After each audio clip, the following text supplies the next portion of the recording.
Hi, it's Kathy. I was going to wait till tomorrow to record this, and then I decided that it needed to be now while I was still in the emotion of it. I've been taking a course about manifesting the things that I want in life, and yesterday the lesson was asking the universe for what you want, and then you have to listen for the answer. And in the past, when I've asked the universe for things,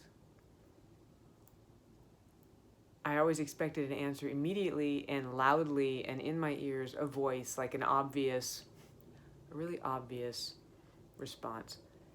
And since I started attending recovery meetings, I've heard many, many times, and I've also experienced that the answer to my questions, it doesn't come in a memo or an email or a text message, and it's not super obvious. I have to be paying attention. And learning that helped me today. I was writing in my journal, and on my way to visit my dad, who just had some more surgery and is in a little bit of pain, I was thinking about the lesson for the past couple of days, and it's about owning our power. Women hear this a lot: own your power. And also about letting go of the outcome. And I guess for a minute while I was driving, that popped into my head: how is it that I can live in my power but also let go of the outcome of things? And I know maybe that sounds obvious to you. It does now to me, but at the moment it didn't. And I thought, oh, you know what? Let's ask the universe. Honestly, I was being a little snarky to the universe. I asked the universe, how is it that I own my power but also go with the flow? How do I let go of control, let go of the outcome, and still live in my personal power? And yes, right after I asked that, I sat in my car. I was probably at a stoplight or maybe driving. I was like, okay, what's the answer? Do you ever do that? Do you ever ask the questions and then go, I'm waiting? You do? Okay, see, I do that too. And then I went to my dad's, and I took them lunch, and we had lunch together, my dad and my mom and I. And we, talked about stuff. I told him about my day, and then my dad was telling me about Monday, his experience in trying to get a physician to sign off on his pre-surgery so that he could have the surgery. It was all lined up, and he had an appointment to meet with his doctor, and his doctor called in sick.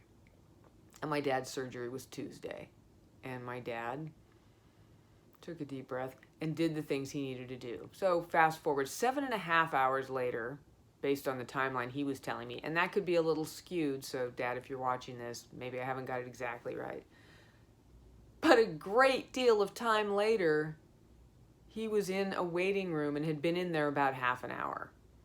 Now my dad's got excruciating back pain right now. It hurts. It's and he's on some pretty heavy painkillers a lot of the time. And so by this time, he's been sitting in uncomfortable hospital chairs and on those, those little examination tables. And he's been patient beyond belief. And my dad practices not being a jerk to other people today. He practices bringing the kindness, bringing the love. And after 7 hours, anybody is going to have a hard time doing that. But my dad was trying really hard to do that. And this tale that he tells me is at the very end of this, so he's been in this examination room for 30 minutes after a 4-hour ordeal trying to find somewhere to go to find the physician since his is sick.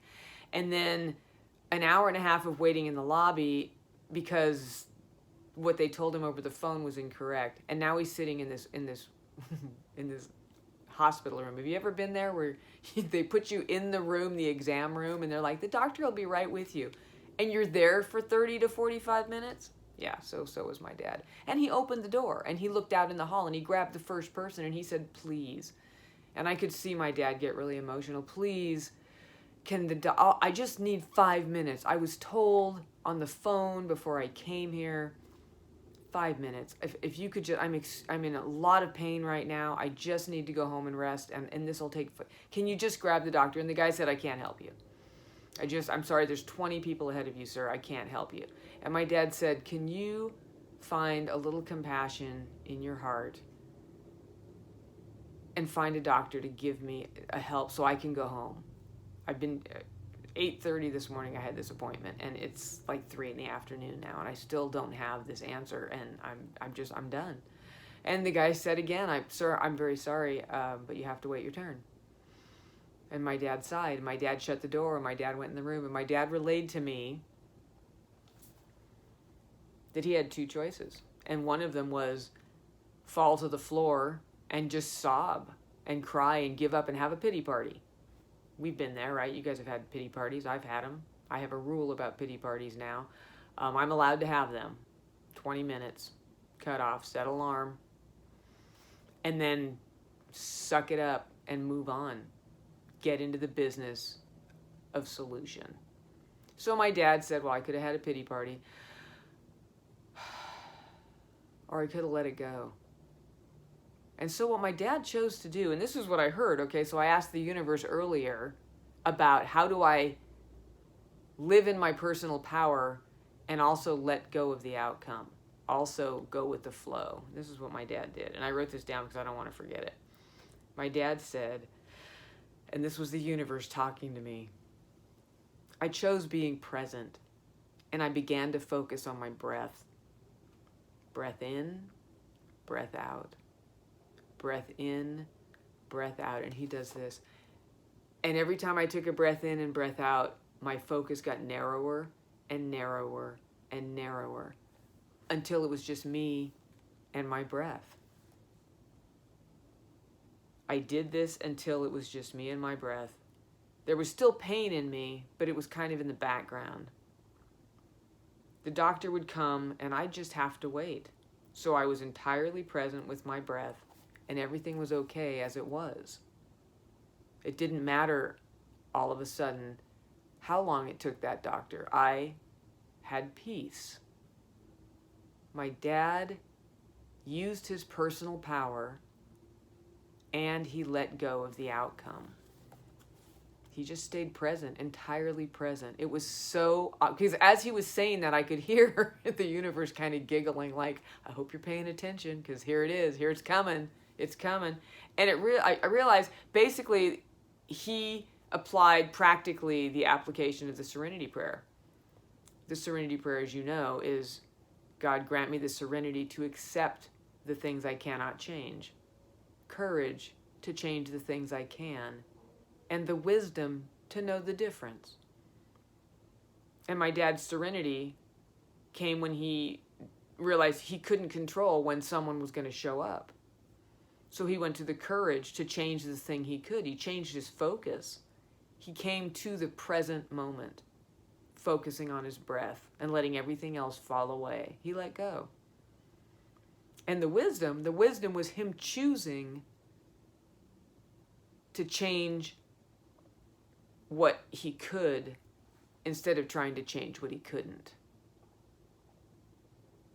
Mind blown is what I got to say.